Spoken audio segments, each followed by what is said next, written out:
Good morning my dear students. आज मैं आपको क्लास 8 मैथ लेसन 8.2 बीजीए व्यंजक एवं सौर समीकरण एल्जेब्रिक एक्सप्रेशन एंड आइडेंटिटी का क्वेश्चन नंबर 2 एक्सरसाइज का लेके आया हूं। इसमें क्या दिया है, निम्नलिखित बहु एकपदी युग्मों के रूप में लंबाई एवं चौड़ाई रखने वाले आयतों का क्षेत्रफल ज्ञात कीजिए। ठीक है, तो हम सबसे पहले पहली सवाल पे चलते हैं। ठीक है, तो पहली सवाल में हम क्या लिखते हैं, आयत का क्षेत्रफल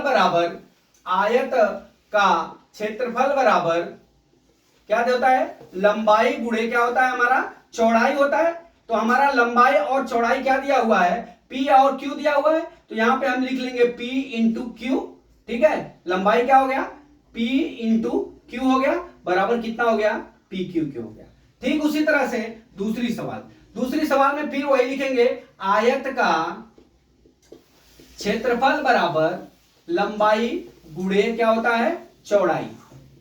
ठीक है, अब यहां पे क्या दिया है, लंबाई 10 m दिया है और इंटू 5 n दिया है। ठीक है, अब यहां पे क्या करेंगे, 10 गुणे 5 लिखेंगे और गुणे क्या लिखेंगे, m और गुणे क्या लिखेंगे, n, बराबर कितना हो गया, 50 m n हो गया। ठीक है, अब थर्ड सवाल में क्या लिखेंगे, 20x स्क्वायर इंटू क्या हो जाएगा हमारा, इसमें भी वही लिखेंगे, आयत का क्षेत्रफल बराबर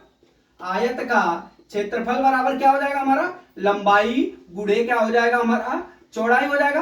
अब हमारा लंबाई कितना दिया है, 20x स्क्वायर दिया है और इंटू कितना हो गया, 5y स्क्वायर हो गया। ठीक, तो बराबर कितना हो जाएगा, 20 गुणे 5 into x square into y square, बराबर कितना हो जाएगा, 100x स्क्वायर वाई स्क्वायर हो जाएगा। अब हम चलते हैं चौथी सवाल में हमारा क्या दिया दोस्तों, चौथी सवाल में हमारा सेम प्रोसेस हो जाएगा, आयत का क्षेत्रफल बराबर क्या हो जाएगा, लंबाई गुणे क्या हो जाएगा, हमारा चौड़ाई हो जाएगा।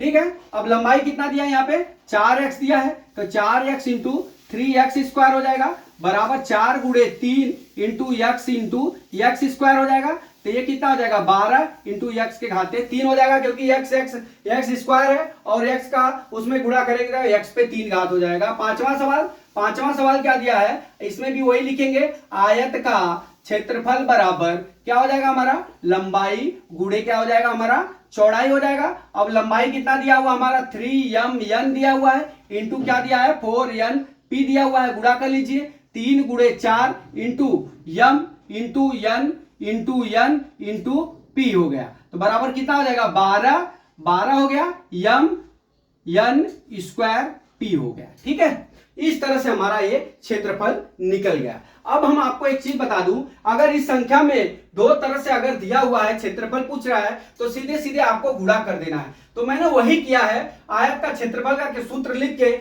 हमने दोनों का गुणा कर लिया है, तो P इंटू Q हो गया। यहाँ पे भी 10, दूसरी सवाल 10m इंटू 5n है, तो यहाँ पे 10 बजे 50 mn हो गया। यहाँ पे देख लीजिए, यहाँ पे 20 बच्चे, तीसरी में भी वही हो जाएगा, 20 into 5 x square y square हो जाएगा, 20 बच्चे 100x स्क्वायर वाई स्क्वायर। लेकिन चौथी सवाल में देखिए क्या है, 4x इंटू 3x स्क्वायर, दोनों में x है, तो 4 गुणे 3 हो जाएगा, यहाँ 2x है, 1x है, कितना हो जाएगा, 3x हो जाएगा, तो 12x क्यूब हो जाएगा।